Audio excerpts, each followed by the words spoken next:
expected.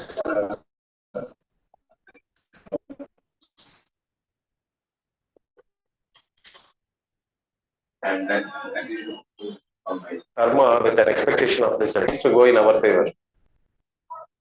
So actually, action has to be done. Naishkarmya. So it's doing Naishkarmya means actually doing activity without expectation of results.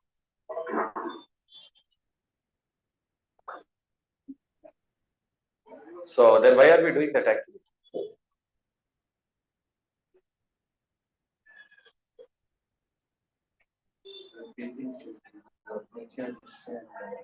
That is when we come to the personal aspect of devotion. When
we are doing our activities in connection with the Supreme Lord, it becomes yoga. So, and whatever activities we do, just like we gave the example of Hanuman yesterday. So, if you ask Hanuman, so what are you doing? I'm doing Lord Rama's work. So, how are you doing it? So, we are doing it with focus, attention, concentration. So, then after you do your work, what will you do with the results you get? So, I offer it back to Krishna. I offer it back to Ram. So, what will you do? What will you get by doing such activity? One is that I'll be pleasing Lord Ram and my heart will be pleased. This is actually karma yoga, which means you're doing God's work, not any activity, but you're doing God's work. Then it becomes yoga. So yesterday we were talking about one horizontal axis, we are talking about vertical axis. Then there is also a negative axis. So probably we did not discuss about the negative axis. So the negative axis is if you do activities in contradiction with the scriptures. So which means you do activities in violation to the laws given by God. So then you also get a negative reaction. So it's called sinful activity. So the sinful activities will actually take you down. So will take you down, which means your consciousness will be degraded to the lower forms of life. So in the process of transmigration, one may have to go downwards also. Class వచ్చి సరిగ్గా చేస్తున్నారు. యోగం అనే పదం వచ్చిందంటే అది భగవంతుడితో సంబంధం తీయడం. మనం ఎవరైనా మన ఇంద్రియ కోసం చేస్తే అది కర్మ అవుతుంది. అలా కాకుండా భగవంతుడి యొక్క ఇంద్రియ కోసం చేస్తే అది కర్మయోగం అవుతుంది. చెప్పారు ఒకటి రెండు రకాల కోణాలు ఉంటాయండి. ఒకటి నిటారుగా వెళ్తుంది, ఒకటి అడ్డంగా వెళ్తుంది. సో ఈ వీటిని ఏమన్నారంటే ప్రభు మీద ఒకటి మన జీవితంలో ఉన్నాం కాబట్టి స్థితిలో మనం చేసే అలాగే మన స్థితిని బట్టి మనం చేసే ఈ రెండు విధులు ఖచ్చితంగా ప్రతి ఒక్క మానవుడు చేయాలి. అలా చేయడం వల్ల అంతిమ లక్ష్యాన్ని చేరుకుంటాడు. అయితే ఈ రెండు కోణాలు కాకుండా మూడో కోణం ఉంటుంది, అది వ్యతిరేక కోణం అంటారు. ఎప్పుడైతే మనం భగవంతుని యొక్క సిద్ధాంతాలు వ్యతిరేకంగా వెళ్తామో దానివల్ల మనకి కర్మ అనుకుంటే దీనివల్ల ఏమవుతుందంటే మనము వాటి యొక్క పర్యావరణాలు అనుభవించాలి. అర్థాక్షిదా Mataji, Padma Mataji.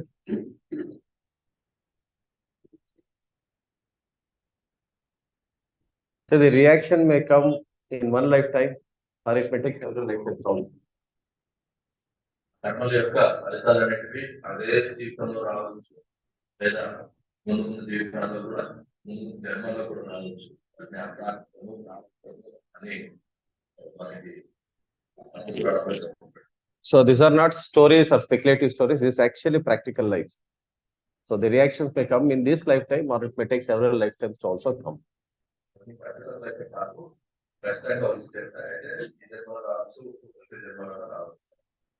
It's not that we can escape the laws of God, and so somebody may escape the laws of the government or may escape the laws of the state government, but the laws of, you cannot escape the laws of God.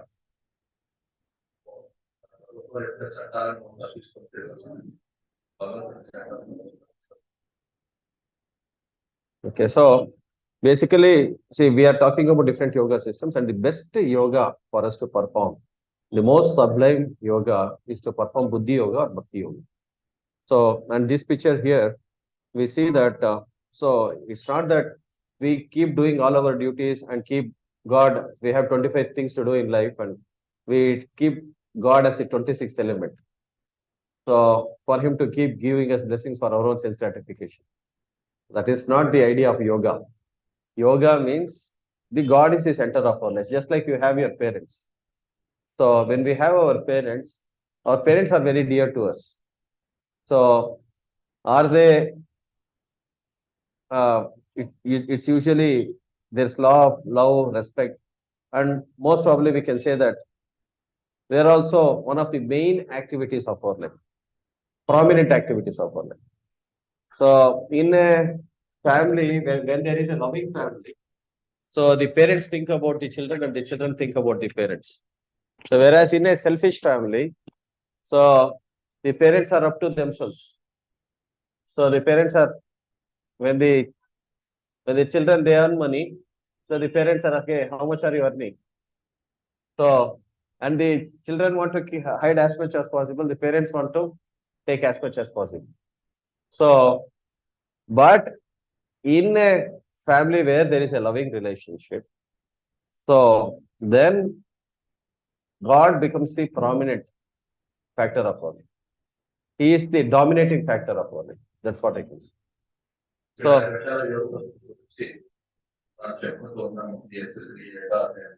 అయితే ముఖ్యంగా అన్ని యోగ పద్ధతుల కంటే ఉద్యోగం కానీ లేదా భక్తి యోగం చేయడం అనేది విషయం. అందరూ కూడా ఈ భక్తి యోగం కానీ ఉద్యోగం కానీ మనం ఆలోచించాలి. అలాగే మనము మన జీవితంలో రకరకాల పనులు మనకి ఉంటాయి, 25 పనులు ఉంటాయి. అయితే భగవంతుని పూజించడం కూడా ఒక పనిగా, అంటే 26వ పనిగా మనం పెట్టుకోకూడదు. సో అలా పెట్టుకునే వాళ్ళు పనులు అంటారు. అయితే నిజానికి ఒక భక్తులు అనేవాడు భగవంతుని తన కేంద్రీకృతం చేసుకుంటాడు. కేంద్రం చేసుకుని తన యొక్క గీత 25 పనులు చేసుకుంటాడు. కృష్ణుడు లేదా భగవంతుడు ఆయన 26వ పర్సన్ కాదు, 26వ పని కాదు ఆయన పూజించడమే మొట్టమొదట పని. దాని చుట్టూ మిగతా తిరుగుతూ ఉంటాయని చెప్పేసి చెప్తారు. ఎలాగంటే ఒక ప్రేమ అభిమానాలు కలిగిన కుటుంబం ఎలా ఉంటుందంటే తల్లిదండ్రులు బిడ్డల పట్ల అలాగే బిడ్డల తల్లిదండ్రుల పట్ల ముఖ్యంగా వాళ్ళ గురించి ఆలోచిస్తూ ఉంటారు. సో అయితే ఎవరికైతే స్వార్థం ఉంటుందో ఆ తల్లిదండ్రులు ఎలా ఉంటారంటే తమ స్వార్థమైన పనులు చేసుకుంటారు, పిల్లలు పట్టించారు. అలాగే పిల్లలు పెద్దవారై పెరిగిన తర్వాత వాళ్ళు సంపాదించేటప్పుడు తల్లిదండ్రులు అడుగుతారు, నువ్వు ఎంత సంపాదిస్తున్నారు. అయితే పిల్లలు అంటారు వాళ్ళు కొంచెం దాచుకొని కొంత మాత్రం సంపాదిస్తున్నారు. ఇక్కడ తల్లిదండ్రులు పిల్లల దగ్గర నుంచి ఎంత వీలైతే అంత తీసుకోవాలని పిల్లలు ఆలోచిస్తారు, పెద్దలు ఆలోచిస్తారు. అలాగే పిల్లలు కూడా మనకి అంతా అయిపోయిన తర్వాత ఏదైనా మిగిలితే పేరెంట్స్ ఇద్దాము అన్నట్టుగా పిల్లలు కూడా వస్తారు. ఇక్కడ ప్రేమ అభిమానాలు ఉండవు. అయితే ఎక్కడైతే ప్రేమ అభిమానాలు అనేవి ఉంటాయి, ఇక్కడ కృష్ణుని ఏదో చేసుకొని వాళ్ళ జీవితాన్ని సుఖమయంగా సంతోషంగా ఉంటాయి. But relationship with Krishna is not like that. We can see Krishna here. So the loving relationship between the Lord and the devotee is very reciprocal. So Krishna is asking Arjuna, so how I can serve you? Can I become your chariot driver? You see, this is a loving relationship. Relationship ముఖ్యంగా భగవంతుడు భక్తుల మధ్య relationship ఎలా ఉంటాయి? కృష్ణుడు చెప్తున్నాడు, దేవా దేవుడైనా కూడా అర్జునుడు అడుగుతున్నాడు, నేను నీకు ఎలా సేవ చేయగలను, నీకు నీ యొక్క రథసారథ్యం నేను చేయగలను. So this is loving. Even though he is the supreme Lord, so the Lord can come down from his position to serve his devotee. దేవాది దేవుడు అయినా కూడా భక్తుడికి సేవ చేయడానికి ఆయన ఎంతగానో తక్కువ స్థాయిలో తీసుకుంటున్నాడు. So the Lord is always compassionate to his devotees. The Lord is always looking for the welfare of his devotees, and he has very special favor for his devotees. ఎప్పుడు కూడా భగవంతుడు తన యొక్క భక్తుల పట్ల దయ కలిగి ఉంటాడు. ఎప్పుడు కూడా వాళ్ళ యొక్క శ్రేయస్సు కోరి భగవంతుడు వాళ్ళకు ఎలాంటివి సమకూరిస్తే వాళ్ళకి బాగుంటుంది అనేది ఎక్కువగా ఆలోచిస్తూ ఉంటాడు. అలాగే భగవంతుడు ఎప్పుడు భక్తుల యొక్క శ్రేయస్సు గురించి ఆలోచిస్తారు.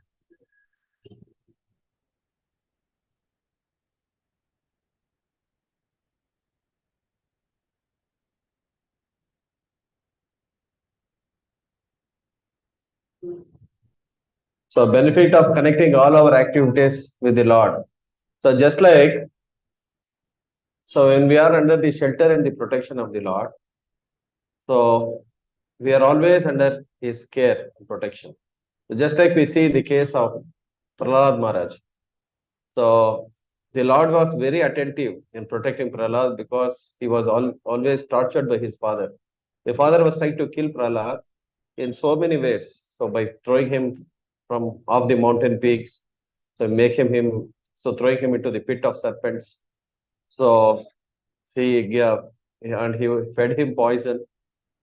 So he tried to kill him with a sword. So whatnot. So, but the Lord was always attentive. We can see in this picture that the Lord is attentive to protect his devotee. So just like a mother, the mother is taking care of the household duties, but one eye is always on the child. Like though she is taking care of the household duties, one eye is always on the child. What the child is doing, whether he is playing with the knife, whether he is playing with the fire, whether he is within the house, out of the house. So the eye is always there. So similarly, the Lord's eye is always on the devotee. So ఇక్కడ ఈ ప్రభు ఈ topic చెప్పుకున్నాడు, మనము మన జీవితాన్ని భగవంతుని కేంద్రీకృతం చేసుకొని మన జీవితం మన జీవితం ఎలాగ ఉంది, సో ఎలాంటి అద్భుతాలు మన జీవితంలో జరుగుతాయనే విషయాన్ని ప్రభు చెప్తున్నాను. ఇక్కడ అత్యంత ఉదాహరణగా ప్రహ్లాదు చెప్తున్నారు. సో ప్రహ్లాదుని యొక్క తండ్రి కృష్ణుడు ప్రహ్లాదుని ఎన్నో రకాలుగా సంహరించాలనుకున్నాడు. సో ఎన్నెన్నో ప్రయత్నాలు చేశాడు, గోయలో పడేశాడు, శిఖాలు కింద పడేశాడు, లేదా నేను పంపించడం, సింహాలతో కనిపించడం, పాములతో కనిపించడం, కత్తులతో సంపాదించడం, విషయం సాగించడం. సో ఇలాంటివి ఎన్నెన్నో మర్డర్ ఐటమ్స్ అంటారు, ఎన్నో రకాలుగా సంపాదన ప్రయత్నించారు. కానీ ప్రహ్లాద విషయంలో భగవంతుడు చాలా పర్టికులర్ గా చాలా కాన్సన్ట్రేటెడ్ గా ఉన్నాడు. కొంచెం ఏ మార్పు అయినా కూడా కొంచెం కూడా ఏమాడుతుందో భగవంతుడు ఎన్నో రకాల ప్రధానంగా రక్షించుకోవచ్చాడు. నేను ఎలా చెప్పవచ్చు అంటే, ఒక తల్లి తన బిడ్డ పట్ల ఎలా ఉంటుందంటే, తను ఆ ఇంట్లో ఇంట్లో పనులు రెగ్యులర్ గా చేస్తూనే ఒక కన్ను అనేది తన బిడ్డ మీద అనేది వస్తుంది. ఎందుకంటే చిన్న బిడ్డ తను ఏం చేసుకుంటాడో ఏమైపోతుందో, సో ఏదైనా ఏదైనా డేంజరస్ యాక్టివిటీ ఏమైనా చేస్తాడేమో అనేది ఒక కన్ను అనేది తన బిడ్డ మీద ఎప్పుడు ఉంటుంది. సో అలాగే భగవంతుడు కూడా తన భక్తుల పట్ల ఇలాంటి అపారమైన కరుణ, అపారమైన దృష్టికోణంతో ఉంటాడు. Hare Krishna. So one may argue that Krishna is very partial to his devotees. So is that true? Krishna is partial to his devotees. కొంతమంది అనుకోవచ్చు భగవంతుడు తన భక్తుల పట్ల పక్షపాతం కలిగి ఉంటాడు. ఇది నిజమేనా? పక్షపాతం ఉండడా భక్తుల పట్ల? పక్షపాతం చూపించారు మన కృష్ణుని పాండవ పక్షపాతం.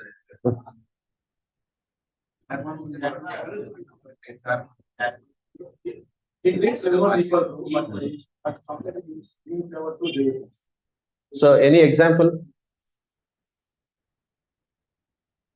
Always you have a two sons. Always we try to favor obedience like in a similar way.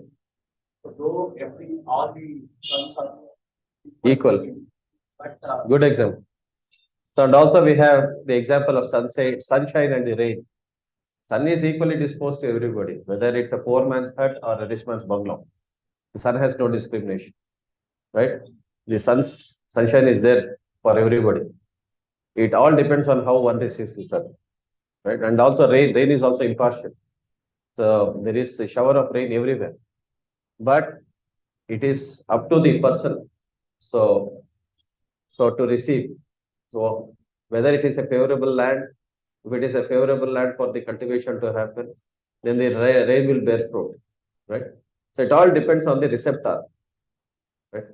So, and how we make the good use of it. So similarly, somebody may say, this can also be answered in another way. Somebody who is of the father's age, so he has affection for other children also. So, but he has his affection for his children is naturally more. Is that true? So it is natural for a father to be affectionate to his own children. You cannot say that why are you affectionate to your own children? So similarly, devotees who are more favorably disposed towards the Lord, so they will get more attention. It is natural. భగవంతుడు పక్షపాతి అంటే దానికి అది పక్షపాత కోణం కాదని చెప్తున్నప్పుడు, పక్షపాతం అనేది మనం పక్కన పెడితే భగవంతుడు అందరి పట్ల సమగా ఉంటాడు.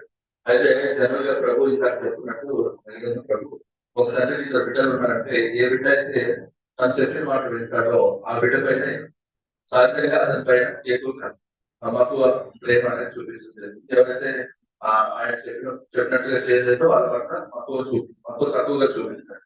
సో ఇది ఎలాగంటే ప్రభు రెండు ఉదాహరణలు చెప్తారు. ఒకటి సూర్యరశ్మి, ఇంకొకటి వర్షం. సూర్యరశ్మి అనేది అందరి మీద ఎలాంటి పక్షపాతం లేకుండా అన్ని ఇళ్ళ మీద లేదంటే సమస్త ప్రపంచం మీద ఒకేలా పడుతుంది. అయితే అది తీసుకునే దాన్ని బట్టి ఉంటుంది. కొంతమంది సూర్యరశ్మి పడుతున్నప్పుడు వాళ్ళు తలుపులు రాసుకుంటారు, దానివల్ల వాళ్ళకి ఎలాంటి లాభం అనేది ఉండదు. కొంతమంది తెలుసుకొని ఉంటారు తలుపులని, సో వారికి చక్కగా సూర్యరశ్మి. సో దీన్ని బట్టి సూర్యరశ్మికి ఎలాంటి పక్షపాతం ఉంది అని తీసుకునే దాన్ని బట్టి ఉంటుంది. అలాగే వర్షం అనేది మనం గమనిస్తే వర్షం అనేది అన్ని చోట్ల చక్కగా సమానంగా పడుతుంది. అయితే కొన్ని చోట్ల ఏమో మంచి నేలలు ఉంటాయి, దానివల్ల మంచి పంటలు పడతాయి. కొన్ని చోట్ల ఏంటంటే బీడు నేలలు ఉంటాయి, అక్కడ ఎలాంటి లాభం ఉండదు. సో దీన్ని బట్టి మనం గమనించాలంటే భగవంతుడికి ఎలాంటి పక్షపాతం లేదు. అయితే మనం భగవంతుడు చెప్పిన నియమాలు చక్కగా పాటిస్తూ ఉంటే మనం భగవంతుడికి దగ్గర అవుతాం, లేదంటే మనం దూరం అవుతాం. So Krishna takes personal interest in his devotees' life. You can see here is the case of Gajendra. So Gajendra was a great devotee of the Lord. So there's no doubt about that. But unfortunately, or by the will of the providence, or by the will of the Lord, so he was cursed to become an elephant. So because he had performed devotional service, and his attitude towards devotional service was also very, very sincere. So the way he accepted, so Agastya Muni, he was cursed by Agastya Muni when he was worshipping the deity. He was a king who gave up all his wealth, riches. So he renounced everything as a king, and he wanted to take up spiritual life very seriously. So he renounced everything and went to the forest to meditate on the Lord. So he was worshipping Lord Vishnu in the cave. So and when he was worshipping Lord Vishnu, so somehow, so by the will of the providence, Agastya Muni also happened to visit him in the cave. So, but he was so absorbed in worshipping Lord Vishnu that he did not pay attention to the guest. He said, the guest Agastya Muni and his disciples. So, Agastya Muni became very agitated and he became angry and cursed the king. Because you're sitting like an elephant, you become an elephant. So he cursed him.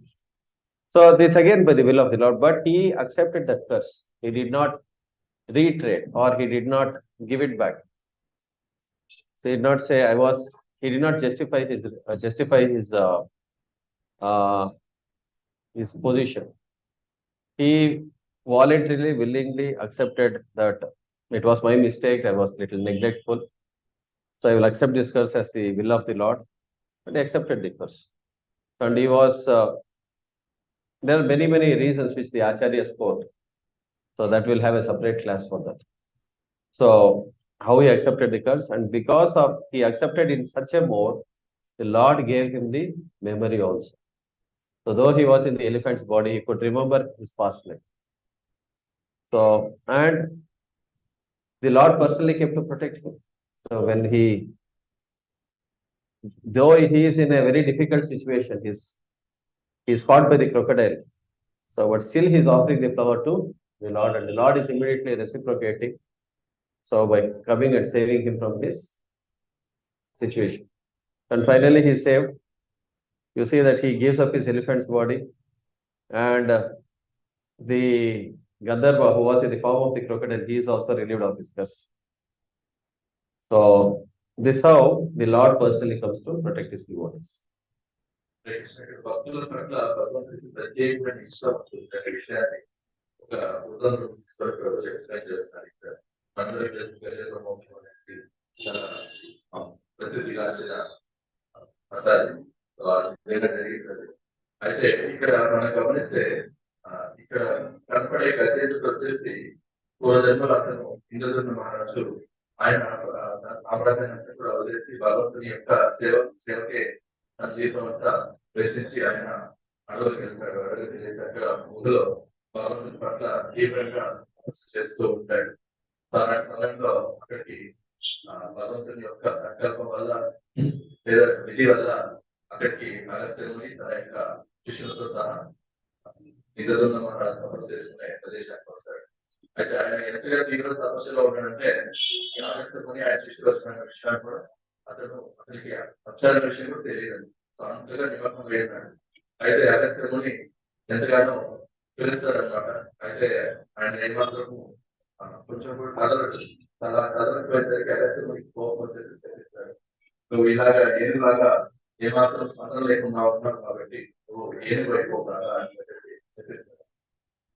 అయితే అలా చెప్పేసినప్పుడు ఇంద్రజన్మ మహారాజు ఏమాత్రం ఆయన కోపం పెట్టి లేదు పోగా అది ఏంటి సందేశం కూడా చెప్పుకోవట్లేదు. మీరు దాని పరిస్థితిలో ఉన్నాడు కాబట్టి మీరు అడిగిన ప్రశ్న సమాధానం చెప్పలేకపోయారని కూడా ఏం చెప్పలేదు. సో ఆయన భగవంతుని యొక్క సంకల్పం వల్ల ఇలా జరిగిందని చెప్పేసి ఆయన అనుకోవడం జరిగింది. తర్వాత సో అంతటి ఆ వినయం కలిగి ఉన్నాడు కాబట్టి భగవంతుడు అతనికి ఒక అద్భుతమైన వరం ఇచ్చాడు. ఏంటి ఆ వరం అంటే అతను మానవ శరీరం నుంచి ఏం శరీరానికి మారినప్పుడు అతని యొక్క జ్ఞానం అతనికి ఇంటెలిజెన్స్ అనేది అలాగే వచ్చు. అంటే ఆయన ఈ జన్మలో ఏదైతే భక్తి సంబంధించిన ప్రార్థనలన్నీ నేర్చుకున్నాడో పూర్వజన్మ నెక్స్ట్ 8 జన్మలో కూడా అది గుర్తుండేలాగా భగవంతుడు ఆయనకి గొప్ప వరాన్ని ఇచ్చాడు. ఆ వరం వల్ల ఆయన ఏది అయినా కూడా మందాచార పర్వతాల దగ్గర సరస్సులో స్నానం చేయడానికి వెళ్ళినప్పుడు అక్కడ ఉన్న ముసలి అతని యొక్క పాదాన్ని గట్టిగా పట్టుకుంటుంది. సో 5 సంవత్సరాలు ముసలి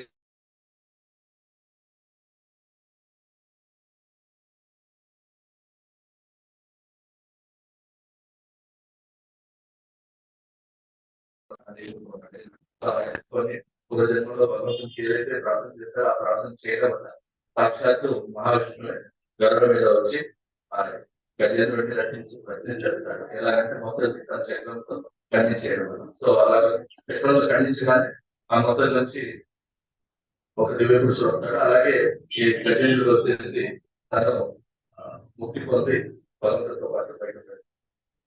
ఇలాగ భక్తుల పట్ల భగవంతుడికి ప్రత్యేకమైన కరుణ. So, and he also expressed his desire that my devotional service unto the Supreme Lord be always protected. So that was his prayer. So even though he was cursed, so that's how the Lord protected him. So this is the nature of a devotee.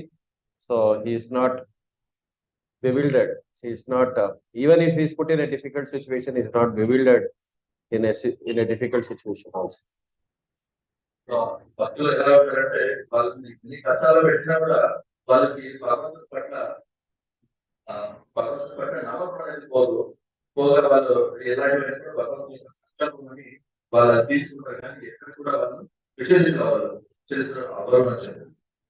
So that's famous shloka in the Parikshit Maharaj says, Tiraskrita vipralabdha kshapta kshipta hata api. So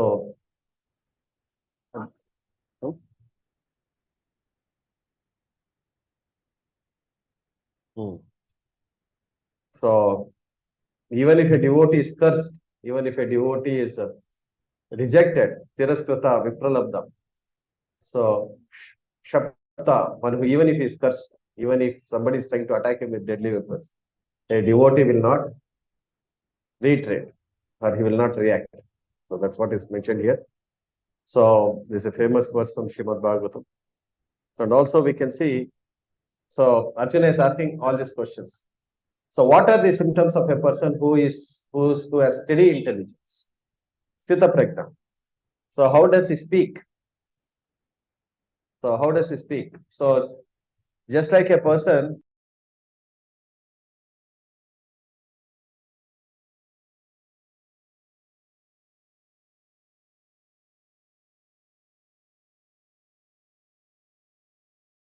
of disease. So if somebody is a rich man, the way he dresses, the kind of vehicles he uses, his big bungalow are the symptoms of his richness, right? So similarly, the symptom of a person. So to know the quality of a person, so what kind of a person he is. So how will you determine the quality of a person? Only when he speaks. You'll know about the quality of a person only when he speaks, right? What kind of a person he is. So somebody may be a well-dressed fool also. So unless he speaks, you'll not understand what kind of a person he is.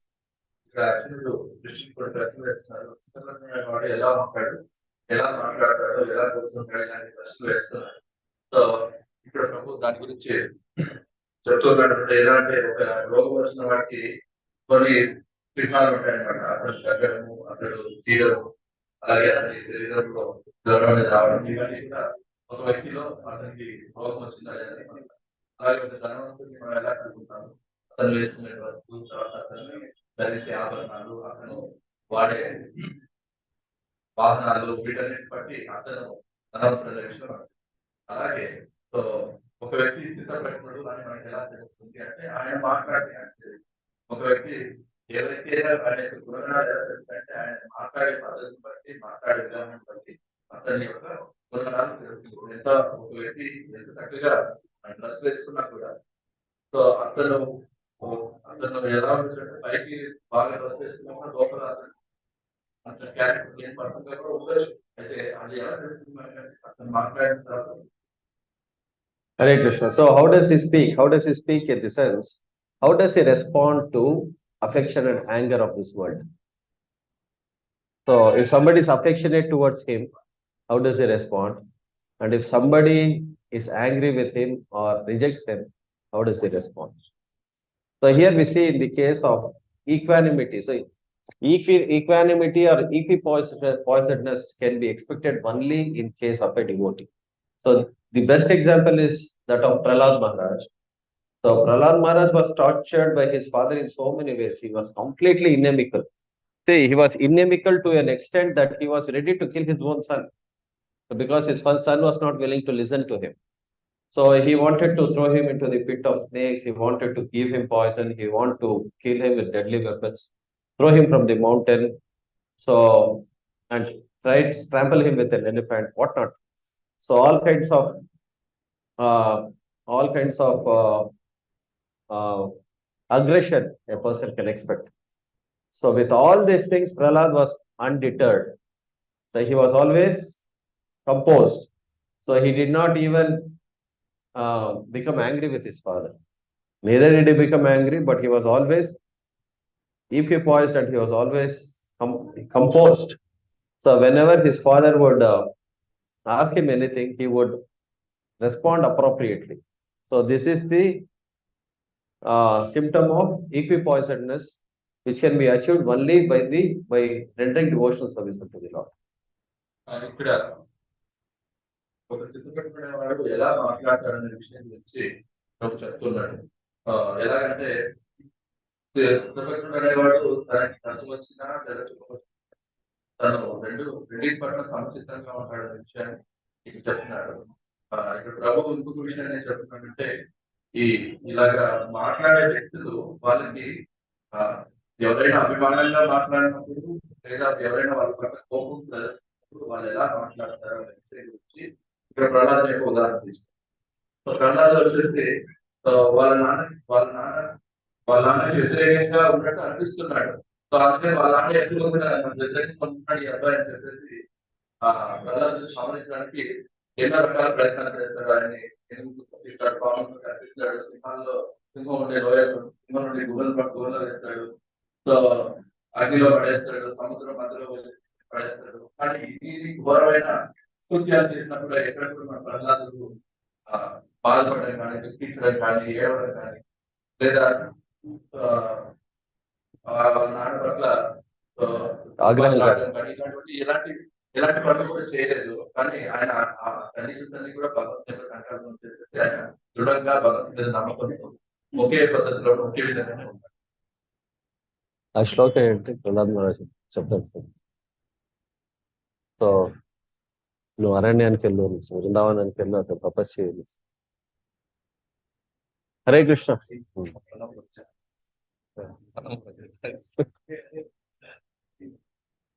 చాలా మంచి శ్లోకం.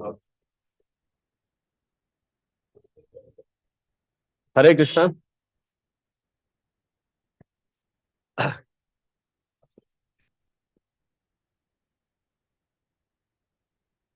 తత్సాధుమన్నే అసురవర్య సదా సముద్విగ్న దీయతే అసద్గ్రహాత్ యథ్వాత పాతం గృహమందకు వనం గతోయ హరిమాశ్రయ.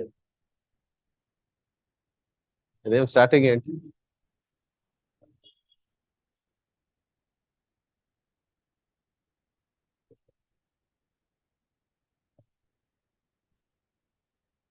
తత్సాధుమన్య అసురవర్య దేవి. Hare Krishna. So Prahlad Maharaj, so his father is asking him, my dear Prahlad, what did you learn? What did you learn in the Hare Krishna? So what did you learn in the school? So what did you learn in the Gurukul? And Prahlad is answering, Tatsadhu manye asuravarya dehinam sada samudvigna diyate asadgraha tatvat hitvatapatam grahamanda kupam vanam gato yad darimashayet. So he's saying that, my dear father, so Tatsadhu manye asuravarya, my best amongst the demons. He's addressing his father as the best amongst the demons. Asuravarya dehinam sada samudvigna diyate asadgraha. So taking shelter of this temporary material world and this material body, so we are always disturbed. Sada samudvigna diyate asadgraha. So therefore the best thing for you to do is to give up family life, go to the forest and meditate on Lord Vishnu. So this is the best thing for you to do. So if you see his boy just 5 years old, so he's advising his father because he is a pure devotee. He's completely equipoised. He's not disturbed because his father is trying to kill him. He's trying to torture him. He's the least disturbed because he's completely equipoised. He's completely perfect in his intelligence. So this is a symptom of a person who is steady in his intelligence. How he receives affection and anger. The best example is Prahlad Maharaj. ఇక్కడ ప్రభు వచ్చేసి so దాంట్లో ఐదేళ్ళ వయసులో గురుకులం వెళ్ళి తిరిగి నాన్నగారి దగ్గరికి వచ్చినప్పుడు కొడుకు మీద ప్రేమతో ప్రశ్నలు వేస్తాడు.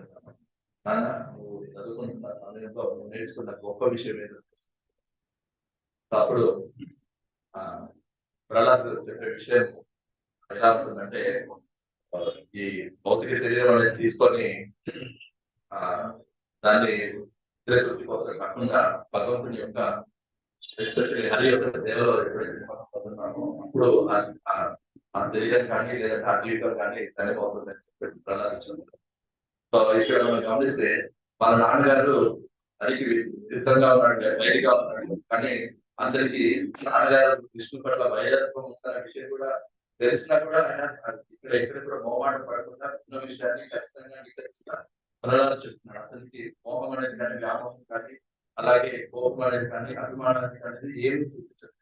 అంటే ఒక సిద్ధప్రజ్ఞుడు అనేవాడు ఎలా ఉంటాడు అనే విషయాన్ని This is the best example for Sita Prajna. So, and we have other similar examples also. And see, suppose somebody is very fond of cricket. So when there is World Cup matches, so their focus is completely on. So who is playing against whom and who is winning, who is at semi-finals, who is at finals. So and people are mad after the results. So similarly, for when there is elections, now the 2024 elections is coming up. People will be very eager to know what is the results, which state is favoring whom, so which party is favoring whom, so what is the next scenario in the country. So all these things are the subject matters. There are hundreds and thousands of subject matters for people who are engrossed in worldly affairs to discuss. But for a person who is absorbed in Krishna, so for him the only subject matter is what is my relationship with God, who am I. So my relationship with God is the most important subject matter for me to discuss. So that is the subject matter. సిద్ధపడికి తర్వాత ఇప్పుడు ఎలా ఉంటాడనే విషయానికి ఒక example ద్వారా చెప్పారు. ఉదాహరణకి ఒక వ్యక్తికి క్రికెట్ అంటే చాలా ఇష్టం అనుకోండి. World cup match world cup fever అనేది ఉంటాం. సో ఎప్పుడైతే ఈ వరల్డ్ కప్ అనేది స్టార్ట్ అవుతుందో అతని ఫోకస్ అంతా కూడా అతని ఎప్పుడుంటే వరల్డ్ కప్ జరుగుతుంటారు. ఏ పని చేసినా కూడా ఎవరెవరు తలపడుతున్నారు, ఎవరికి స్కోర్ చేస్తున్నారు, ఎన్ని వికెట్ పడిపోయాయి, ఇంకా ఎన్ని మ్యాచ్ మన వాళ్ళు ఎప్పుడు ముందుకు వెళ్తారు, మన వాళ్ళు వరల్డ్ కప్ ఎప్పుడు గెలుస్తారు, 24 గంటలు దాని గురించి అతనికి ఫోకస్ అనేది ఉంది. అలాగే ఎలక్షన్స్ అంటే ఎక్కువ రాజకీయ పార్టీల పట్ల ఎక్కువ కలిగిన వాళ్ళు 2024 ఎలక్షన్స్ రాబోతున్నాయి. సో అందరూ కూడా ఏ రాష్ట్రంలో ఏ పార్టీకి చూపిస్తారు, ఎవరు చేస్తున్నారు, ఎవరికి ఎన్ని ఓట్లు వచ్చాయి, ఈ వ్యక్తి పాలనలో వచ్చినప్పుడు మన దేశ పరిస్థితి లేదా మన రాష్ట్ర పరిస్థితి ఎలా ఉంటుంది అనే విషయాలే ఆ వ్యక్తి మనసులో తగ్గాడుతూ ఉంటుంది. సో అలాగే ఒక భక్తుడికి ఇష్టమే ఎవరి పట్ల ఉంటుందంటే కృష్ణుడి పట్ల ఉంటుంది. సో 24 గంటలు ఆ భక్తుడు ఎప్పుడు కూడా కృష్ణుడికి నాకు మధ్య సంబంధం ఏంటి, కృష్ణుడికి నేను ఎలా సేవ చేయగలుగుతాను, ఈ యొక్క పరిస్థితిలో కృష్ణుడిని నేను ఎలాగా ఆయన యొక్క సేవ చేయగలుగుతాననే విషయాన్ని భక్తులు ఎప్పుడు కూడా ఆలోచిస్తారు. His focus is on Krishna. He is interested in no other subject matter except his relationship with the Lord and how to realize that relationship.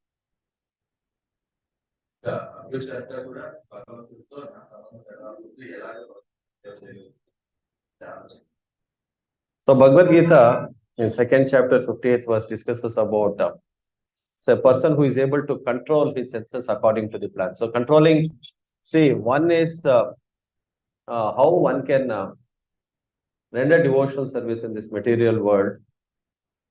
Is rendering devotional service in this material world is possible only when one is able to control his mind and senses. So for this, Krishna is giving two examples in the 2nd chapter 58th shloka. One is about the tortoise and one is about this nature. So that we'll discuss here. So here the reference is given of one devotee of the Lord. His name is Haridas Thakur. So Haridas Thakur was a great devotee of the Lord. So, and his name, fame, glories had spread far and wide. And some of it's natural that when somebody's name, fame, glories spreads around, there will be people who are always envious of him.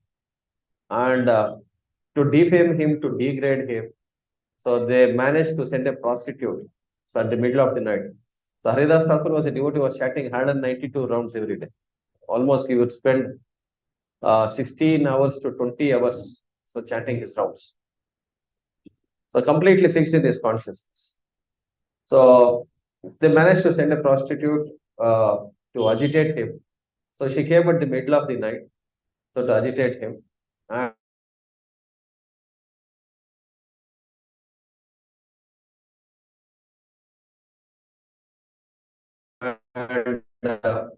Haridas Thakur asked her, chanting my position to satisfy you. So the whole night he would chant, early morning she would go. So 3 days in a row she did this. So, and on the third day, she also transformed into a devotee of the Lord. And she revealed that this plan was hatched by some of the conspirators who were against you. So, and finally, Haridas Thakur initiates her, leaves that place and goes away. So he tells that, I know that you are coming, but I wanted to deliver you. That's the reason I stayed back. Understood? No? So that's the compassion of a devotee. So though somebody is coming with a motivated intention, but still the compassion of the devotee is always there. He understands the nature of the condition. So people in this world are suffering without God. So therefore, I have to deliver this knowledge so that I can deliver that jivatma. ఇక్కడ ప్రభు వచ్చేసి ఇంద్రియ నిగ్రహం ఎవరైతే కలిగి ఉంటారో ఇంద్రియాలు ఎవరైతే అర్థకోగలుగుతారో వాళ్ళు మాత్రమే వారికి సేవ చేయగలుగుతారు. స్థిత ప్రజ్ఞలు అవతరిస్తారనే విషయం గురించి భగవద్గీతలో కృష్ణుడు 2వ అధ్యాయంలో 52వ శ్లోకంలో 2 ఉదాహరణలు ద్వారా చెప్తున్నారు. ఒకటి తాబేలు, ఇంకోటి పాము పట్టేవారు. సో ఈ రెండింటి గురించి ముందు మనం తెలుసుకుంటాము. అయితే ఇక్కడ ఒక అద్భుతమైన గురించి ప్రభు ఇక్కడ క్లాస్ లో చెప్తున్నాడు. ఆ వ్యక్తి పేరు ఏంటంటే హరిదాస్ ఠాకూర్ వచ్చేసి ఒక గొప్ప భక్తుడు అతను. సో అతను రోజుకి 192 మాలలు జపం చేసేవారు. అంటే తన 16 నుంచి 22 గంటల పాటు తన జపం అనేది జరిగేది. అయితే అలాగ తన జపం చేసినప్పుడు కీర్తి ప్రతిష్టలు నలుగురులా విస్తరించాయి. ఇది ఎవరైనా కీర్తి ప్రతిష్టలు అనేవి గొప్పగా ప్రాచుర్యంలోకి వచ్చినప్పుడు వాళ్ళ పట్ల సహజంగానే శత్రుత్వం అనేది జరుగుతుంది. అలా శత్రుత్వం ఎక్కువైనప్పుడు వాళ్ళని ఎలాగ వాళ్ళకి కీర్తి ప్రతిష్టలకి దెబ్బతీయాలని చాలా ప్రయత్నిస్తూ ఉంటారు. అలాగే హరిదాస్ ఠాకూర్ యొక్క కీర్తి ప్రతిష్టలు కూడా దెబ్బతీయాలని కొంతమంది పన్నాగం ఒకరోజు రాత్రి హరిదాస్ ఠాకూర్ ఉండే ప్రదేశానికి ఒక వేషం పంపిస్తారు. అలా వేషం పంపించినప్పుడు జనరల్ గా ఇలా డిబేటింగ్ ఉండే వాళ్ళు అలాంటి వేషం లోపడిపోతారు. కానీ హరిదాస్ ఠాకూర్ వారు ఎంత గొప్ప భక్తులు అంటే సో ప్రతిరోజు ఆమె రాత్రి వస్తుంది చక్కగా అలంకరిస్తారు. అయితే ఆమె కోరిక విలపించగా హరిదాస్ ఠాకూర్ వారు అనేవారు, నాకు ఒక నియమం అనేది ఉంది, రోజు నేను 2 మాలలు జపించాలి, నేను 2 మాలలు జపం చేయడానికి కోరిక నేను నెరవేరుస్తానని చెప్పి వేషం చెప్పేవారు. సో అయితే రాత్రి కూడా ఆమె వచ్చినప్పుడు అతను జపం చేస్తూనే ఉండేవాడు. సో అలాగే 3 రోజుల పాటు వస్తుంది, 3 రాత్రులు వస్తుంది, కానీ 3 రాత్రులు తను జపం చేస్తూనే ఉంటాడు. సో అయితే అక్కడ పొద్దున వెళ్ళిపోయేది. 4వ రోజు ఆయనతో పాటు తను కూడా పోయి తను కూడా జపం చేయడం స్టార్ట్ చేస్తున్నాడు. ఆ రకంగా సో ఆమె కూడా ఒక గొప్ప భక్తురాలు అయిపోతుంది. సో తర్వాత వేష అనగా హరిదాస్ చెప్తాడు, నేను నా దగ్గర ఎందుకు పంపించాలనే విషయం నాకు అర్థమైంది. అయితే నేను ఎందుకు ఇక్కడ నుంచి వెళ్ళిపోకుండా నేను ఇక్కడే ఉన్నానంటే దానికి కారణం ఏంటంటే నేను ఒక భక్తురాలుగా చేయాలని అనుకోన్నాను. అందుకనే నేను ఇన్ని రోజులు కూడా భక్తురాలు అయ్యారు. అది చెప్పేసి సో హరిదాస్ ఠాకూర్ తన లాంటి సన్నివేశం వచ్చినా కూడా ఇండియాలో సన్నివేశం వచ్చినా కూడా ఇండియాలో ఎలాగ నిగ్రహపరుస్తున్నారనే విషయం మనం చూస్తున్నాం. అలాగే చిత్రపరిజ్ఞానం అనేవాడు ఇలాంటి సందర్భాలు అయినా కూడా ఇండియా కోల్పోవడం, ఇండియా నిగ్రహాన్ని కోల్పోవడం. Hare Krishna. So we have the example of tortoise and the snake chart that we'll be discussing now.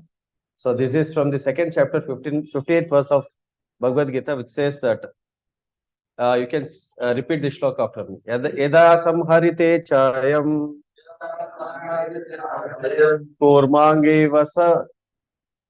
कूर्मांगीव सर्वशः इंद्रियारिन्द्रियेर्तभ्यस् तस्य प्रज्ञा प्रतिष्ठितः.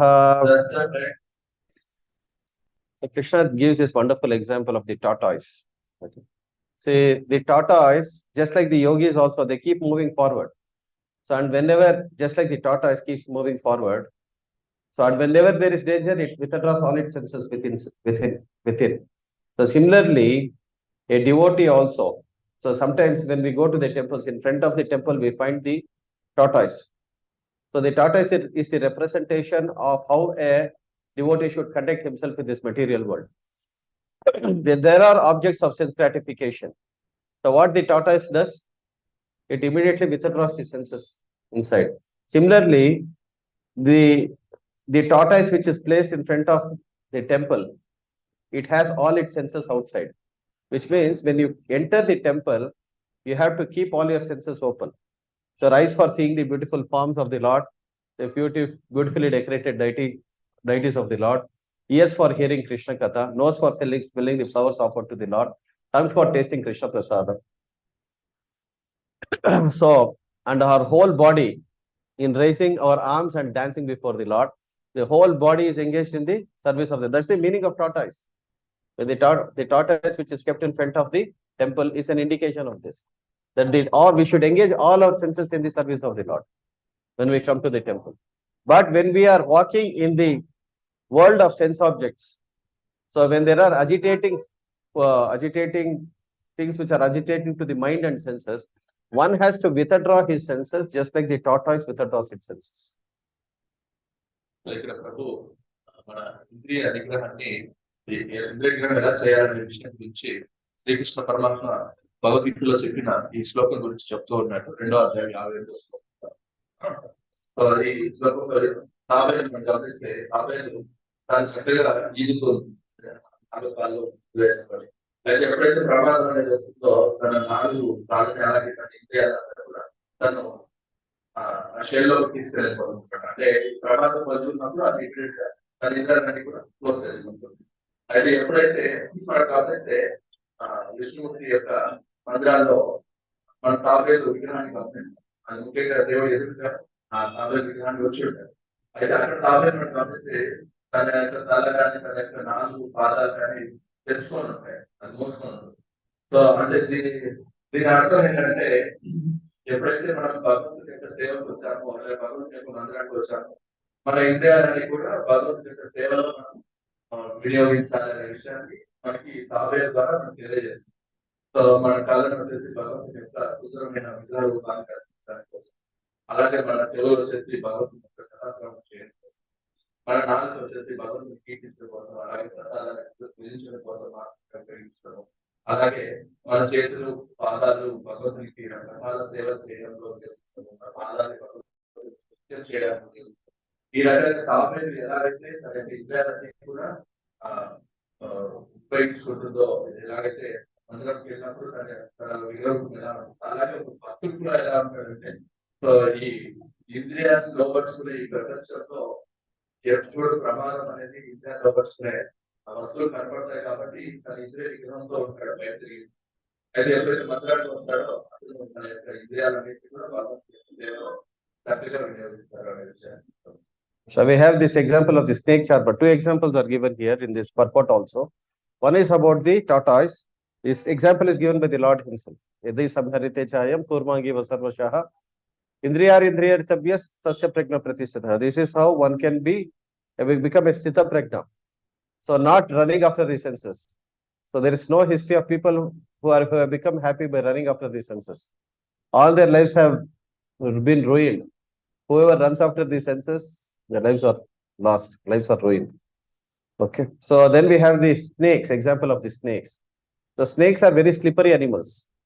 So similarly, senses are also very, you cannot trust the senses. So that sloka also will see 2.59. Yatataopi kaunteya purushasya vipasyataha indriyani pramattani prabhanti harasammanah. So translation chadavandi. Even for a person of discrimination, so even for a person of discrimination, so he has to be very careful So even if for a person of discrimination, so the senses are so strong and impetuous, Arjuna, that they forcibly carry away the mind of even a person of discrimination who is endeavoring to control them. So suppose if a snake enters a room, so how many of you can be peaceful? How many of us can be peaceful? No peace, because you try to catch it here, it will run into another direction. So even if there is a small space, it goes and occupies that space. So unless you bring a snake charmer, so to catch the snake, so you cannot be peaceful at home, because the senses are also like that. It's very slippery, moving from one direction to another. Even for a person of discrimination, it's very difficult to control the mind and the senses. So it's a practical example, and it is practical for everybody. So we have our own life examples. We have seen that how the senses behave. So, and by not controlling the senses, we are in great trouble. So such senses can be controlled by a snake charmer. So the snake charmers usually know, they have a special mantra for controlling the snakes. By chanting those mantras, they can control the snakes also. So similarly, the senses can also be controlled by the chanting of the mantra. So what is that mantra? Krishna, Hare Krishna, Krishna Krishna, Hare Hare, Hare Rama, Hare Rama, Rama Rama, Hare. So just like the snakes can be controlled by mantra, similarly the senses can also be controlled by the Hare Krishna Mahamantra. So these are the examples which are given here. And how does he sit? So how does he sit in the sense, in the world surrounded by various kinds of agitating situations and circumstances? How does he sit? Whether he goes to Himalayas and meditates, or where he has to live in the world of the senses or tempting environments and tempting situations, how is he going to conduct himself? This is the question asked by Arjun. How does he sit? ఇక్కడ ప్రభు ఇందాక ఇంద్రియ లోలుడు ఎప్పటికి కూడా వాళ్ళ జీవితంలో ఎప్పుడు కూడా సంతోషమైన సుఖమైన జీవితాన్ని గడపలేదనే విషయాన్ని ఈ కథ చెప్పుకుంటూ వచ్చారు. సో అయితే ఎలాగైతే తాబేలు చెప్పినట్లాగే ఇక్కడ ఇంకొక ఉదాహరణ ప్రస్తావిస్తుంది. సో ఆ ఉదాహరణ ఏంటంటే పాముల గురించి. సో పాములని మనం ఎప్పుడు కూడా నమ్మలేదు. సో మన పాముని మన ఇంద్రియాన్ని కూడా ఇంద్రియాన్ని పాములతో పోల్చుతారు. ఎలాగైతే మన ఇంట్లో పాము వచ్చిందనుకో, మనుషులందరూ కూడా ఎలా ఉంటారు? ఆనందంగా విశ్రాంతిగా ఉంటారు, ఎప్పుడు కాడేస్తుందో అని అనే తాపత్రయంగా ఉంటారు అన్నమాట. సో అలాగే మన ఇంద్రియాలు కూడా ఎప్పుడు కాడేస్తాయో మనకు తెలియదు, అంత ప్రమాదంగా ఇంద్రియాలు ఉంటాయన్నమాట. ఇక్కడ ప్రభు 2వ అధ్యాయం 60వ శ్లోకంలో చెప్తున్నాడు, చరించి ఇంద్రియాలు ఏ ఒక్క ఇంద్రియాలు కూడా ఇంద్రియాల పట్ల కాన్సన్ట్రేట్ చేస్తుందో అప్పుడు మనసు పడిపోయేదానికి పతనానికి గురయ్యేదానికి. స్థితప్రజ్ఞుడైన వాడు కూడా ఎవరు ప్రయత్నిస్తూ ఉంటాడు ఇంద్రియ నిగ్రహం చేయడానికి, ఇంద్రియ నిగ్రహం కోసం ఎవరైతే ప్రయత్నిస్తారో అలాంటి గొప్ప వ్యక్తి కూడా తన ఇంద్రియాల్లో ఒక ఇంద్రియాల పట్ల మనసు లగ్నం చేయడం వల్ల అతను పడిపోయేదానికి ఆస్కారం ఉందన్నమాట. సో అందుకనే మరి ఇలాంటి భయంకరమైన నమ్మలేనటువంటి పాములు మనలో ఉన్నప్పుడు, సో మరి ఈ పాములను ఎలాగ మనం అదుపు చేయాలి అనే దాని గురించి సో ప్రభు పాములు పట్టే వారి గురించి చెప్తున్నారు. సో ఒక ఇంట్లో పాము పడినప్పుడు పాము ఎంటైనప్పుడు అది ఎప్పటి నుంచైనా వెళ్ళిపోవచ్చు. మనం దాన్ని పట్టుకోవాలని అది చిన్న ప్రదేశంలో అక్కడ లోపల పోయి ఉండడానికి ప్రయత్నిస్తుంది. అయితే ఆ పాము మనం బయట తీయగలుగుతామా? చాలా కష్టం అన్నమాట. అయితే ఒక పాము పట్టేవాడికి వస్తే అతనికి తెలిసి ఆ పామును ఎలా పట్టాలి, దగ్గరకు వస్తే మనకు మంత్రాలు ఉంటాయి. ఏ మంత్రం పెట్టాలన్నా ఈ పాము బయటకు వస్తుంది, దాన్ని ఎలాగా ఆన్ చేయాలనేది ఒక పాములు పట్టేవాడికి తెలుసు. అలాగే మనం కూడా ఈ ఇంద్రియాన్ని, ఈ పాము లాంటి ఇంద్రియాన్ని మనం ఎలా చేయొచ్చు అని కొన్ని మాట్లాడతారు. ఆ మంత్రం అనేది మీ అందరికీ తెలుసు. సో అలాగే అర్జునుడు వేసిన 3వ క్వశ్చన్ ఏంటంటే, ఈ స్థితిలో ఎలా కూర్చొని ఉంటాడు అంటే, ఈ భౌతిక ప్రపంచంలో ఎక్కువ ముఖ్యంగా ఇంద్రియార్థాలు కలిగిన ఈ ప్రదేశంలో, ఈ భౌతిక ప్రపంచంలో స్థితపడిన అనేవాడు ఎలాగ తన యొక్క జీవనం అనేది సాగిస్తాడనే విషయం. So how are we going to do this? So we have to follow the example of the tortoise, and also by doing that, by developing a higher taste. So how can we do that? Because the senses are always after their objects. Vishaya vinivartante niraharasya dehinam rasavarjam rasopiyasya param drishva nivartate. So what does it mean? Vishaya vinivartante niraharasya dehi.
మనం చేద్దాం చెప్పేసి ఈ వ్యక్తి ఆ ఉంగరం తీసుకెళ్ళి రాజారు.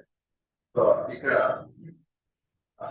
భక్తుడు తర్వాత యోగి భోగి అనేవాడు ఎలా ఉందంటే, భోగి ఏం చేస్తారంటే సో భగవంతుడు ఇచ్చిన సంస్థ రకాలైన ఫలాల్ని ఈ దొంగ అనేవాడు ఏం చేస్తాడు తన యొక్క ఇంద్రియ కోసమే వాడుకొని అది ఏమాత్రం భగవత్ సేవలో ఉపయోగించుకుంటూ ఉంటాడు. సో అలాంటి వ్యక్తిని మనం భోగి అంటాం. అంటే తన యొక్క స్వార్థం మాత్రమే గమనిస్తాడు, కానీ తనకు భగవంతుడు ఎన్నెన్నో ఇస్తున్నాడు ఫ్రీగా, బట్ వాటిని భగవంతు సేవలో వినియోగించాలనే ఆలోచన అతను కలిగి ఉంటాడు.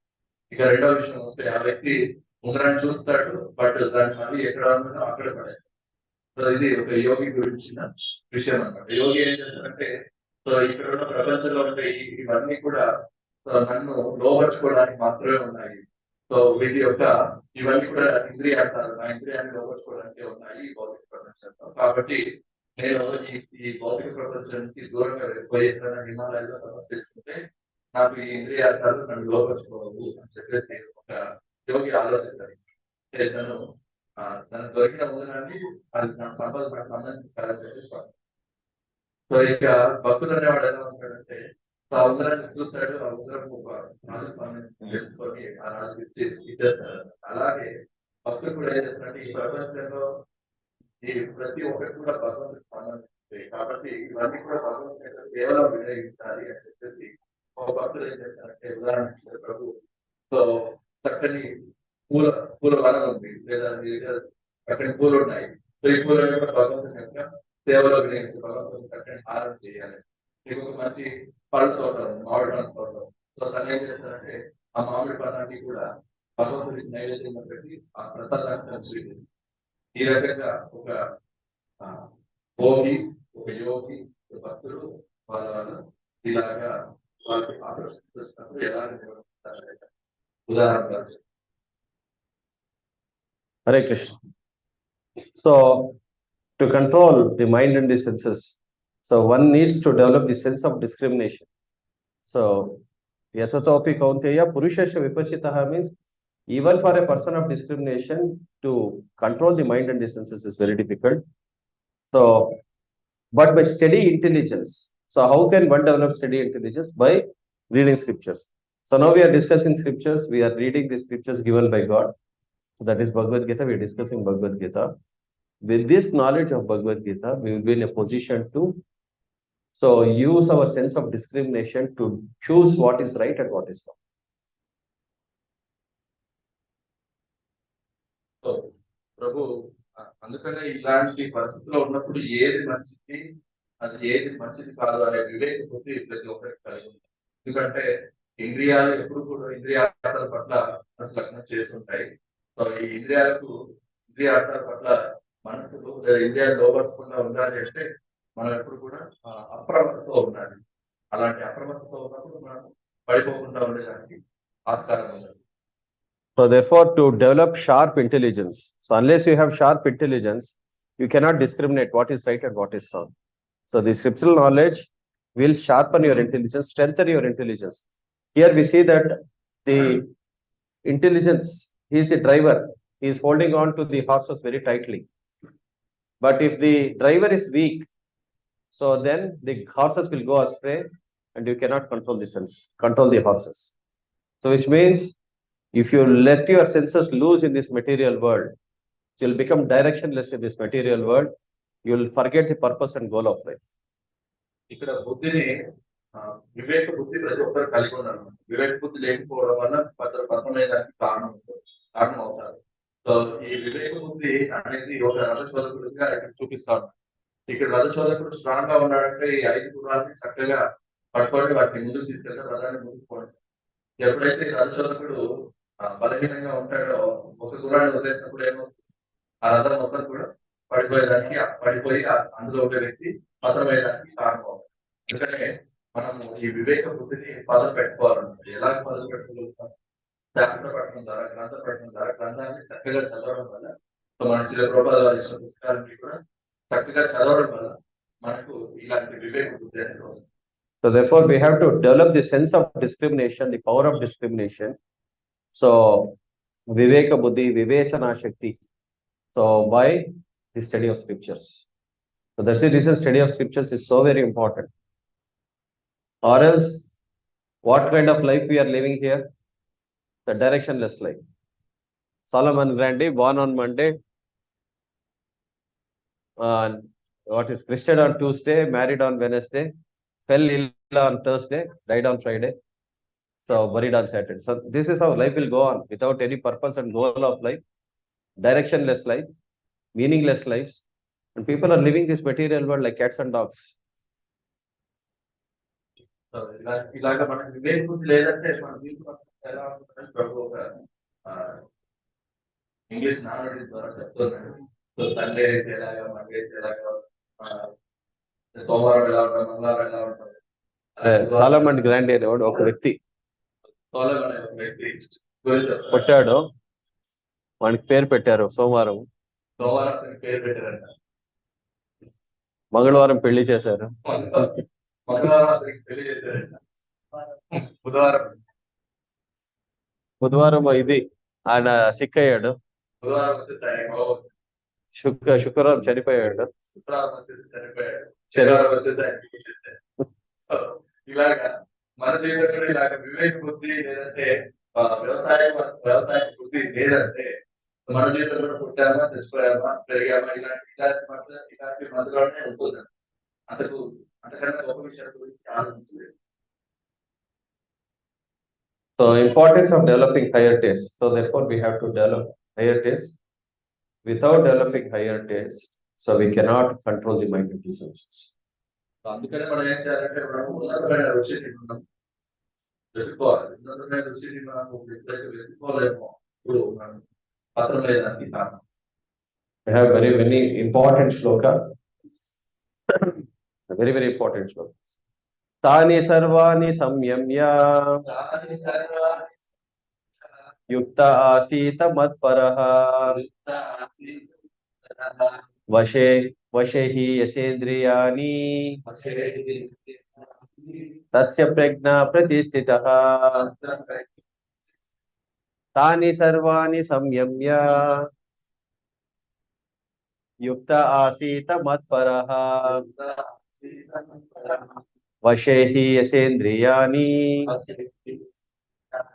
tasya prajna pratishthitaha. Tani sarvani samyamya, which means one has to restrain his mind and senses. Yukta asita madparaha. So one is controlling the mind and senses, and on the other hand, so developing sufficient strength to control your mind and senses by the performance, by executing devotional service, by engaging in the different activities of devotional service, one will develop sufficient strength to control the mind and senses. For this, there is a beautiful example in Mahabharata. So Mahabharata, so once the Pandavas, after the Varnavrata incident, so they live in Ekachakra. So there, a Brahmana is supposed to, they live in a Brahmana's house, and that day it was the turn of the Brahmana to give that Rakshasa, Bakasura, a cartload of food, and also one person from his house was supposed to go him as an offering. So therefore, they were in a very difficult situation. The house was in a very difficult situation. So then Kunti Maharani says, "You do not worry, I will send my son Bhima." So Bhima goes along with a cartload of food. So to face Bakasura. So Bakasura, so he goes to the cave of Bakasura and he starts eating the food. So, and Bakasura comes to him, "You are eating the share of food which was meant for me." So he comes and tries to attack Bhima. So Bhima gives him one punch and he goes and falls at a distance. Tani samyami, tani sarvani samyamya. On one hand, he is controlling the mind and senses, which means he is giving a punch to Bakasura, and on the other side, he is eating the food. Yukta asita matparaha. So by performing devotional service, what he is doing, he is getting the strength to control the mind and senses. Tani sarvani samyamya yukta asita matparaha. So By performing devotional service, one gets sufficient strength to control the mind and senses. Understood, no? Tani sarvani samyamya yukta asita matparaha vashehi yasendriyani tasya prajna pratisthitaha. By doing this activity, one can develop steady intelligence. Tasya prajna pratisthitaha, sita prajna. ఇక్కడ ప్రభు ఈ యొక్క శ్లోకం ముఖ్యమైన శ్లోకంగా ప్రభు చెప్తున్నారు. So ఎందుకంటే ఇక్కడ మన ముందు శ్లోకాలు మనం గమనించాము, ఇంద్రియాలు లోపరుచుకుపోవడానికి కారణము ఏదైనా కారణాలు ఉండొచ్చు, ఇంద్రియాల ద్వారా. అయితే ఇక్కడ స్థితపడినడు తన ఇంద్రియాన్ని ఎలాగ అప్పులో ఉంచుకుంటాడంటే, మొట్టమొదటిగా అతను ఇంద్రియాలను నిగ్రహించుకుంటూ ఒక పక్క, ఇంకొక పక్క ఇంద్రియాలకి బలాన్ని చేకూరుస్తూ ఉంటాడు అన్నమాట నిగ్రహానికి. సో దాన్ని ఇక్కడ దాని సర్వాన్ని సంయమ్య అంటే ఇంద్రియాన్ని నిగ్రహించుకుంటూ, అలాగే ఇంత మత్తరహ ఆ ఇంద్రియాలకి బలాన్ని చేకూరుస్తూ ఉంటాడు. సో దీనికి ఒక అద్భుతమైన ఉదాహరణ ఇక్కడ ప్రభు చెప్తున్నాడు. సో మనకి ఏకైకపురంలో పాండవులు వెళ్ళడానికి, సో అక్కడ ప్రజలందరూ కూడా ఒక రాక్షసు ద్వారా పీడించబడుతూ ఉంటారు. అయితే ఆ రాక్షసుడికి అలాగే ఆ ప్రజల మధ్య ఒక ఒప్పందం జరుగుతుంది. సో ఏంటి ఆ ఒప్పందం అంటే, ప్రతిరోజు ఒక వ్యక్తి ఒక బండి ఆహారం తీసుకొని రెండు దున్నపోతులు ఒక వ్యక్తి అలాగే ఒక బండి ఆహారం ప్రతిరోజు సమర్పించేలాగా రాక్షసుడికి మరియు ఆ మధ్య ఒప్పందం. సో ఆ రకంగా ప్రతిరోజు ఒక వ్యక్తి బలైపోతున్నాడు. ఒక వ్యక్తి 2 దున్నపోతులు ఒక బండి ఆహారం చేసి ఆయన గోగు పంపించేవాడు. ఆ రకంగా బకాసుడు ఆ ఏకచక్రపురం డిస్టర్బ్ చేసేవాడు. అయితే ఈసారి ఆ ఏకచక్రపురంలో ఒక బ్రాహ్మణుడి యొక్క కుటుంబం అంటూ వస్తుంది అనమాట ఆ రాక్షసుడికి ఆహారాన్ని సమకూర్చడం. అయితే వాళ్ళ ఆహారం సమకూర్చడంలో ప్రాబ్లం లేదు, కానీ వాళ్ళ ప్రియమైన కుమారుడు ఆ రాక్షసుడికి బలైపోతున్నారని చెప్పేసి బాధపడుతున్నప్పుడు అక్కడ మఠాన్ని ఈ విషయాన్ని గమనించి, మీరు వెళ్ళాల్సిన పర్లేదు, నా కుమారుడు వీడు వెళ్తాడు, సో మీరేం బాధపడాల్సిన అవసరం లేదని చెప్పేసి భీముని ఆయన దుర్పత్తుతో కూడిన బండి ఆహారాన్ని పోవచ్చు. సో భీముడు చాలా ఆనందపడిపోతాడు. సో ఆ బండి మీద కూర్చొని ఆ బకాసురుడిని గుహకు వెళ్ళేంత వరకు సో ఆ బండిలో ఉన్న ఆహారాన్ని మొత్తం ఖాళీ చేశాడు. సో అలాగా ఆ బకాసుడి గుహకి వెళ్ళేసరికి బకాసుడికి ఈ రోజు నాకు రావాల్సిన వంతు ఆహారము నువ్వే కృషి చేస్తావా, ఏం చేస్తావు ఈ పని అని చెప్పేసి కోపంతో అతని ముందుకు వచ్చేస్తే ఆయన ఏం చేస్తాడంటే భీముడు ఒక ముష్టిఘాతంతో ఆ రాక్షసుని గుద్దుతాడు. సో అంటే ఒక చేతితో ఆ రాక్షసుని గుద్దుతాడు, ఇంకొక చేతితో ఇంకా మిగిలిన ఆహారాన్ని కూడా తింటూ ఉంటాడు. అంటే ఇక్కడ ఒక చేతితో ఇంద్రియాన్ని కంట్రోల్ చేసుకుంటూ ఒక చేతితో ఆ ఇంద్రియాన్ని బలాన్ని చేకూరుస్తున్నాడు. సో అదే విషయాన్ని ఇక్కడ కాని సర్వాన్ని సమయం అంటే ఒక పక్కన ఇంద్రియాన్ని నిగ్రహిస్తూ, అంటే ఇంద్రియార్థాలని తను కంట్రోల్ చేస్తున్నాడు, ఇంద్రియాన్ని కంట్రోల్ చేస్తున్నాడు. ఇంకొక పక్కన ఏం చేస్తున్నాడు, నిగ్రహించే శక్తి భక్తి సేవ ద్వారా వస్తుంది. By performing devotional service, in the sense we are worshipping the deity, we are chanting the holy names of the Lord, we are engaging in different aspects of devotional service. So this will all give you the sufficient strength to restrain the temptations of this world, to control, keep the mind and senses under control. అలాగే కాకుండా ఇంద్రియానికి శక్తి ఎలా ఇస్తాడు అంటే, so తన కళ్ళని భగవంతుని యొక్క సేవలో వినియోగించడం, తన చెవుల్ని భగవంతుని కథ వినడంలో, తన యొక్క నాలుకని భగవంతుని యొక్క కథలను కీర్తించడంలో, భగవంతుని నామాన్ని కీర్తించడంలో, భగవంతుని ప్రసాదం చేయడం. సో ఈ రకంగా ఇంద్రియానికి శక్తిని కూడా ఇస్తూ ఉన్నాడు. So Matparaha, so Vishwanath Chakravarti Thakur Baladev Vidyabhushan is writing. So Baladev Vidyabhushan was the original commentator. So on the Gaudiya Vaishnava literature, so he is writing, senses can be controlled, completely controlled, only by the strength of devotional service. So only by performing devotional service, the senses can be controlled. There's no other way. Matparaha. So Baladev Vidyabhushana వ్యక్తి గౌడీయ వయసు ఆయన భాష్యకారుడు అనమాట, ముఖ్యమైన భాష్యకారుడు ఆయన ఇక్కడ ఉత్తర అనే పదాన్ని దాని అర్థం ఎలా చెప్తున్నాడు అంటే, కేవలం భక్తితో సేవ ద్వారా మాత్రమే ఇంద్రియాలను నిగ్రహించుకోగలుగుతాం, లేదా వేరే మార్గమే లేదు. కానీ మనం భక్తితో సేవని చక్కగా చేయాలని Okay, so sitting in the objects, sitting in the world of sense objects. So suppose somebody is not able to control his mind and senses. So what will happen to him? ఒకవేళ ఒక వ్యక్తి తన యొక్క మనస్సును He has not developed sufficient intelligence to control his mind and senses. So what will happen to him? ఒకవేళ ఒక వ్యక్తి తన యొక్క మనస్సుని ఇంద్రియాలను నిగ్రహించలేకపోయాడు అంటే అతనికి ఏమవుతుంది? అతను ఎలాగా కష్టాలు పడిపోతున్నాడు అనే విషయం. సో ధ్యాయతో విషయాన్ పుంసః ధ్యాయతో విషయాన్ సంగస్తేషు ఉపజాయతే సంగత్ సంజాయతే కామ క్రోధోభిజాయతే క్రోధాత్ భవంతి సమ్మోహ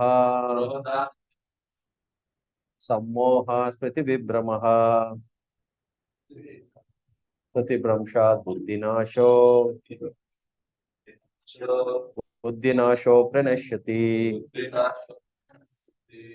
While contemplating the object of senses, one develops attachment for them, and that attachment develops into uncontrolled lust. Okay. So while contemplating the object of senses, that's the nature of mind. See, nature of mind is something like if you give good things to it, you can develop good habits. You will develop interest. Whatever subject matter is given to the mind will contemplate on those subject matters and develop attachment for that. Similarly, so when we are contemplating on the objects of senses in this material world, so we develop attachment for them, and by developing attachment, we develop uncontrolled lust. So by which a person falls down in this material. Patanam. ఎప్పుడైతే ఇంద్రియార్థాల పట్ల మనసు లగ్నం చేస్తాయో అప్పుడు ఆ ఇంద్రియార్థాల పట్ల మనసుకు ఆకర్షణ అనేది కలుగుతుంది. ఈ ఆకర్షణ ద్వారా ఒక మనిషి విపరీతమైన కామాన్ని పొందుతాడు. ఇలాంటి విపరీతమైన కామాన్ని పొందడం వల్ల అతను పతనమయ్యేదానికి ఛాన్సెస్ ఉంటాయి. So from uncontrolled lust develops anger. If the lust is satisfied, it develops into greed. And if the lust is unsatisfied, it becomes anger. ఈ విపరీతమైన కామం వల్ల రెండు రకాల విషయాలు. కామం సంపూర్ణమైపోతే దాని వల్ల లోపం అవుతుంది. You want more and more. ఎక్కువ పోగేసుకోవాలనే కోరిక కలుగుతుంది. ఆ కామం కూడా సంతృప్తి చెందలేదంటే అప్పుడు క్రోధం అనేది ఉద్భవిస్తుంది. Lust is not only attraction between man and woman for many things in this world. కామం అనేది అంటే స్త్రీ పురుషుల మధ్య సంయోగం అనేది కాదు, ఎన్నో విషయాలు మిగతా విషయాలు కూడా వర్తిస్తుంటారు కామం. So therefore, lust, anger, greed. So lust is kamanuja. So lust, anger. What is anger? Anger is kamanuja. So ఇక్కడ కామం అనేది మనం చూస్తున్నాం, కామ క్రోధం లోభం అనేది. అయితే ఇక్కడ క్రోధాన్ని ఏమంటున్నా అంటే కామానుజ అంటే కామ యొక్క సహోదరుడు. So from lust it develops anger. So and greed. And Krishna says that lust, anger, and greed are the gateways to hell. ఇక్కడ కామం యొక్క సోదరుడు వచ్చేసి క్రోధం, క్రోధం నుంచి లోభం అనేది వస్తుంది. ఈ కామ క్రోధ లోభాలు అనేవి మూడు అనేటివి నరకానికి ద్వారాలు. So these are the gateways to hell. So which is described in Bhagavad Gita. ఈ మూడు కామము, క్రోధము, లోభము, ఈ మూడు అనేటివి నరకానికి ద్వారాలు. ఇది భగవద్గీతలో చెప్పడం. But where is everything originating from? Kamayesha, Krodayesha, Rajoguna, Samudbhavaha, Mahasinam, Mahapapam, Vidiyenahi Vairinam. Krishna is saying it's lust alone, O Arjuna, which is the all-devouring sinful enemy of this world. Therefore, control this from the very beginning, Krishna is saying. అయితే ఈ క్రోధము, లోభము, కామం అనేటివి ఎక్కడ క్రోధిస్తున్నాయి? So అర్జునుడికి సమాధానంగా కృష్ణుడు అంటాడు. సో ఈ కామం వీటన్నిటికీ కారణం ఏంటంటే అంటే రజోగుణం నుంచి ఉద్భవిస్తున్న కామం ద్వారా ఈ కామ క్రోధ లోపాలు అనేవి వస్తాయి. కాబట్టి ఈ కామము, ఈ రజోగుణంతో కూడిన ఈ కామం యొక్క ప్రబలమైనది ప్రపంచాన్ని మొత్తం కబలించి వేస్తుంది. కాబట్టి వచ్చిన ఈ కామాన్ని, ఈ రజోగుణ సంపర్కమైన కామాన్ని మొదట్లోనే వాడిచేయి అని అర్జునుడు చెప్తున్నాడు. So therefore, contemplation is everything begins from this contemplation on the objects of senses. So the contemplation becomes very, very important. So mind is something that whatever you contemplate on, it develops interest in that. Therefore, if you start contemplating on the subject matter of Bhagavad Gita, spiritual subject matters, you'll start developing interest in those lines. So somebody is contemplating on sports, somebody is contemplating on politics, sports, cricket, whatever you contemplate on, you develop interest in that. So therefore, the subject matter of contemplation is subject to discrimination. Therefore, we need to have purified intelligence to make right choices in this world. So ఇక్కడ ఇంద్రియాల పట్ల ఎప్పుడైతే మనసు ఇంద్రియాలను లగ్నం చేస్తుందో, so వాటి పట్ల అభిరుచి అనేది పెరుగుతుంది.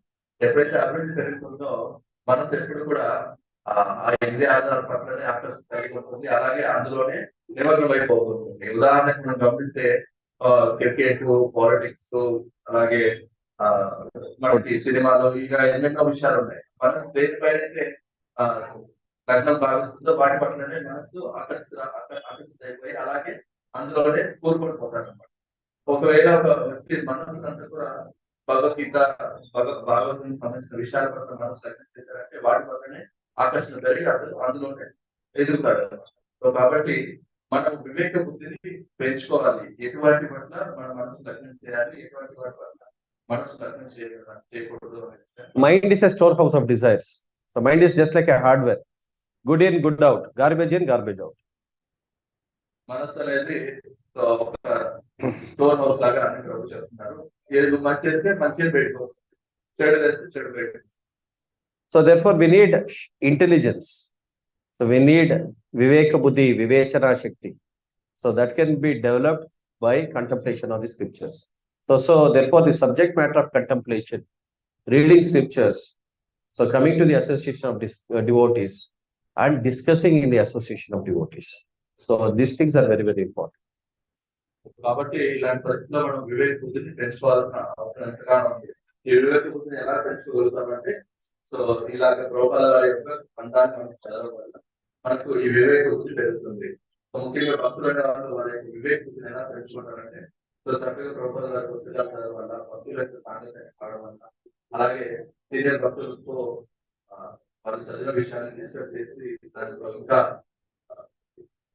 డెప్త్గా లోపుగా ఎలాగ వెళ్ళాలనే విషయాన్ని భక్తుల ద్వారా డిస్కస్ చేయడం వల్ల ఈ రకంగా ఒక భక్తులు అనేవాడు తన యొక్క వివేక బుద్ధిని పెంచుకోగలరు. So senses are naturally active and they need real engagements. So you cannot artificially control the senses. That is not possible. ఇంద్రియాలు అనేవి సహజంగా ఉత్సాహంగా ఉంటాయి. అయితే ఆ సహజంగా ఉత్సాహంగా ఉన్న ఇంద్రియాన్ని మనం భగవంతుని యొక్క సేవలో నిమగ్నం చేయాలి. అలాగే నిమగ్నం చేయకుండా ఆ ఇంద్రియాన్ని అదుపు చేయాలని ప్రయత్నిస్తామో అంతగా మనం. So the senses will bounce back. If you don't give them engagement, if you try to shut off your senses, that's not going to work. ఇంద్రియాన్ని బలవంతంగా అదుపు చేస్తామంటే అది ఎలా ఇప్పుడు బాగా ఒత్తి కట్టే మళ్ళీ బాగా ఎలాగైతే ఎగురుతుందో ఆ రకంగా ఇంద్రియాలు కూడా ఎగురుతాయి.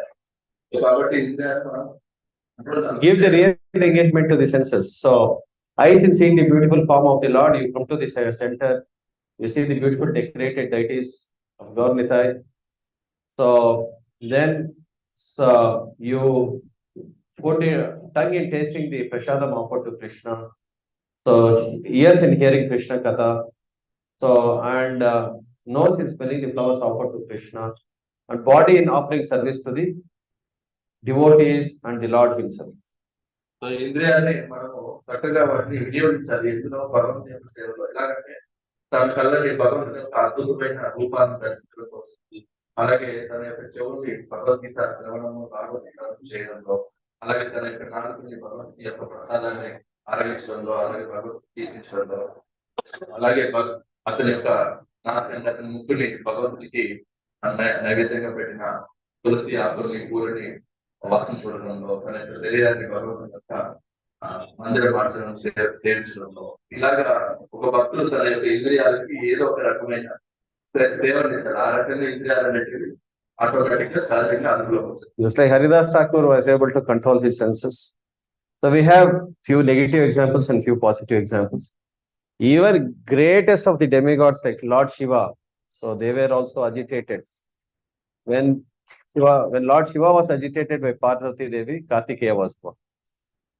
సో ఈ ఇంద్రియాలు ఎంత ప్రమాదంగా ఉంటాయంటే గొప్ప గొప్ప వ్యక్తులు కూడా ఇంద్రియాల పట్ల పత్రం అవుతుంటారనమాట. సో ఉదాహరణగా మనము సో ఎంతో గొప్ప వ్యక్తి అయిన శివుడు కూడా పార్వతీ దేవికి పడిపోతారనమాట. పార్వతీ దేవి ఆయన శివుడి యొక్క ఇంద్రియాల్ని అజిటేట్ చేస్తుంది. అలా అజిటేట్ చేయడం వల్ల వాళ్ళిద్దరికి వ్యక్తే కార్తికేయుడు.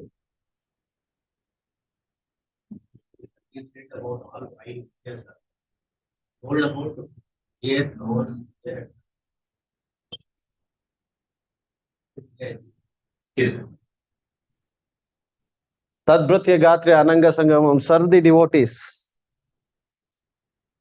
భక్తుల్ని కౌగిలించడం వల్ల, భక్తుల్ని సేవించడం వల్ల చర్మం అనేది కూడా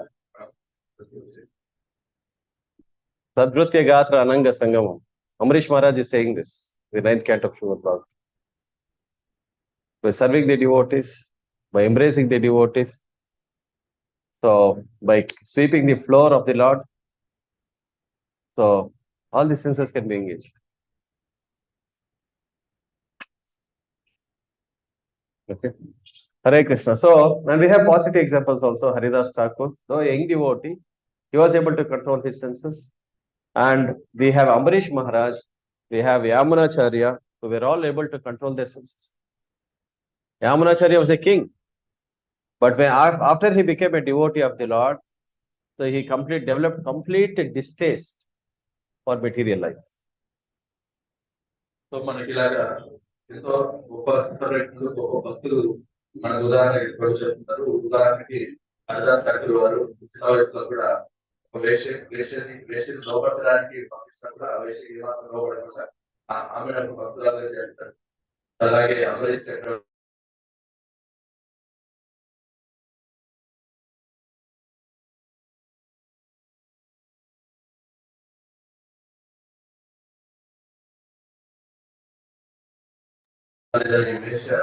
వేషల పట్ల సంపూర్ణంగా అతను వ్యతిరేకమైన రుచి కలిగి ఉన్నాడు. సో వాళ్ళు మన పట్ల ఏమాత్రం రుచి లేకుండా మాకు సంపూర్ణంగా భగవంతుని యొక్క సేవలు అతను. So the whole point is in controlling the senses is one has to develop a higher taste. Rasavarjam, rasopiyasya, and this is possible when one engages in devotional service. So we have seen. So even see how you may say that these are all historic examples you are giving us. So what about the practical examples in the current day and age? So when Srila Prabhupada went to America, it was in 1960s, 70s. 66, Prabhupada was in America. And by 70s, he was able to establish a worldwide movement. So and with whom did he establish the movement? All the hippies. So who were all drug addicts, who were all into breaking all the 4 regulative principles. They had illicit connection with women. So they were drug addicts. What to speak of alcohol? People who were drug addicts, they were able to give up all the pleasures, so-called sensual pleasures of life. So why or how come it happened? It's because they started engaging in devotional service under the direction of a guru. So మీరందరూ మీరు ఎక్కడో పురాణాల్లో ఉదాహరణ చెప్తున్నారు. అంటే ఇప్పుడున్న స్థితిగతుల్లో, ఇప్పుడున్న వ్యవస్థలో సో మరి మనము మన ఇంద్రియాలను ఎలా నియంత్రించుకోవాలి అనే ప్రశ్న ఉదయిస్తే ఇక్కడ ప్రభుపాద వారి యొక్క ఉదాహరణ. ప్రభుపాద వారు ఇస్కాన్ సంస్థాపక ఆచార్యుడు. ఇక్కడ గమనిస్తే కుర్చీలో ఉంది. ఆ వ్యక్తి 60-70 ఏళ్ళ వయసులో అమెరికాకు వెళ్తాడు. 1966 అమెరికాకు వెళ్తాడు. అయితే 4 సంవత్సరాల్లో ఇక విశ్వవిఖ్యాతమైన ఒక గొప్ప సంస్థను ఆయన ఏర్పరిచాడు, ఇస్కాన్ సంస్థ. సో అయితే ఆయన అంత గొప్ప సంస్థను ఎలా ఏర్పరచగలిగాడు అంటే, సో అక్కడ ఉన్న హిప్పీలు అంటే ఆల్మోస్ట్ మనం పిచ్చోలుగా చెప్పచ్చు. సో ఇలా ప్రభుపాద వారు అమెరికాకు వెళ్ళినప్పుడు వీళ్ళందరూ కూడా ఈ పిచ్చి వాళ్ళుగా ఉన్న వ్యక్తులు ఎవరంటే వీళ్ళ అమెరికాకు సంబంధించిన సంపన్న కుటుంబాలకు చెందిన వ్యక్తులు. అయితే ఈ వ్యక్తులందరూ కూడా ఈ 4 రకమైన క్రూరమైన పనులకి అలవాటు పడిపోయినారు. వాళ్ళు వ్యభిచారము, మత్తు సేవించడము, అలాగే జూదమాడడం, మాంసం చేయడము, వ్యభిచారం చేయడం, ఇలా ఈ నాలుగిట్లో ఏదైతే నరకానికి హేతులు అవుతాయి, ఈ 4 విషయాల్లో మునికి తేలుతూ ఉన్నారు. అది కాకుండా మత్తు పదార్థానికి బానిసైన వాళ్ళు. అలాంటి వ్యక్తులతో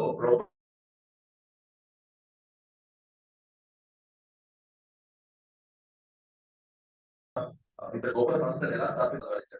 ఆ ఉన్నతమైన వచ్చేటప్పటికి భక్తితో సేవలు ఇచ్చాడు. అలాగే భక్తితో సేవలు తీసుకున్నాం కాబట్టి ఇంత గొప్ప మార్పు వాళ్ళు సాధించగలిగారు. Only by taking to the path of devotional service, one can very easily control the mind and senses. There are so many rehabilitation centers who people who are addicted to alcohol, they want to give up alcohol, the habits of drinking. So why they are not able to do it? Why they are not able to successfully do it? ఇక్కడ ప్రభు ఇక్కడ suppose ఉదాహరణకు ఒక వ్యక్తి తాగుడు బానిసయ్యాడు. అలాంటి తాగుడు బానిసైన వ్యక్తిని తాగుడు విధించడానికి కోసం కొన్ని సెంటర్లు ఉంటాయన్నమాట. ఆ సెంటర్లకి తీసుకొని వెళ్తారు. ఒక 2-3 నెలలు అక్కడ ఉన్నప్పుడు తర్వాత బయటకు రాగానే మళ్ళీ అక్కడ తాగుడు బానిసవుతారు. సో మన సెంటర్ మాస్టర్ చేస్తుంది, పేరుని చెప్పదలుచుకోలేదు. వాళ్ళ అబ్బాయి మీద తాగుడు బానిసయ్యాడు. ఆమె ఆ అబ్బాయిని కంట్రోల్ చేయడానికి ఎంతో ప్రయత్నించారు. సో ప్రయత్నించినప్పుడు లాభం లేదని ఆయన రీహాబిలిటేషన్ సెంటర్ లో ఒక నెల పెట్టేసి, ఒక నెల కూడా గమనం ఉన్నాడు. మళ్ళీ బయటకు రాగానే మళ్ళీ తాగుడు బానిసాడు. సో అయితే మనం ఇలా ఎన్ని రీహాబిలిటేషన్ సెంటర్ లో పెట్టినా కూడా ఇంద్రియాలు అనేవి అందులో కాదు. ఎప్పుడు అందులోకి వస్తాయంటే కేవలం భక్తితో దేవ ద్వారా ఈ ఇంద్రియాలు అనేవి అందులో. Because Krishna is the owner of the senses. By serving the master of the senses, we will be able to, Krishna will control our senses. అయితే చివరిగా ఈ ఇంద్రియాలు నిజమైన అధిపతిని సేవించడం వల్ల మన ఇంద్రియాలు అందులోకి వస్తున్నాయి. ఇంద్రియాలని ఋషికేశ్వరు అంటాము. సో ఇక్కడ కృష్ణుడు మన ఇంద్రియాలన్నింటినీ కూడా ఆయన నిజమైన అధిపతి. ఆయన సేవించడం వల్ల ఆటోమేటిక్ గా మన ఇంద్రియాలన్నీ కూడా అందులో. సర్వోపాధి వినిర్ముక్తం తత్పరత్వేన నిర్మలం ఋషికేన సేవనం భక్తిరుచ్యతే. By serving the master of the senses, we will naturally control the senses. It's a natural process. ఇంద్రియాల అధిపతైన ఋషికేశ్వరుని ఎప్పుడైతే మనం సేవిస్తాం సహజంగానే మన ఇంద్రియాలు. Okay, Hare Krishna, Srimad Bhagavad Gita ki jai, Jagat Guru Srila Prabhupada ki jai. So then we have 5 or 6 shlokas left. So I think it's almost the last shloka. I'll complete this also. So while engaging his senses, he does with regulation and religious principles. So, and finally, so probably there are 5 or 6 more shlokas. They are important only. I'll take it in the next class and we can go to the 3rd chapter of Bhagavad Gita, Karma Yoga. So ఇక్కడ 2-3 important shlokas ఉన్నాయి. So ఇంకా ఎలాగా మన మనసు ఆ ఇంద్రియాలను చేసుకోవాలి చాలా ఇంపార్టెంట్ ప్రాసెస్. అవి నెక్స్ట్ క్లాస్ లో చెప్తారు. అదే తర్వాత 3వ అధ్యాయం. సో ఈ గీత రాసం క్లాసెస్ సో ప్రతి సండే ప్రతి ఆదివారం భాగవతం క్లాస్ అయిన 45 నిమిషాలు సో ఆపర్చునిటీ ఉంటుంది. సో భగవద్గీత ఇంత చక్కగా మనం అర్థం చేస్తున్నారు. సో ప్రభు ముందుగా ప్రభు రెడీగా ఉన్నాడు. మనందరికీ బాధ్యత మనము భక్తిలో ఎదిగేలా చేసుకోవాలంటే ఇలాంటి అంతా కూడా లాభపడుతుంది. Srimad Bhagavad Gita ki, Jagat Guru Srila Prabhupada ki. So we should all thank all the previous acharyas, the Guru Parampara, so the Supreme Lord for allowing us to speak on the subject matter, so and giving us a subject matter of contemplation. So and thank you all for joining, so taking advantage of this program. Hare Krishna. Srimad Bhagavad Gita ki. అనుకున్న ఈ 6 రోజుల Gita course అనేది మీ అందరికీ at least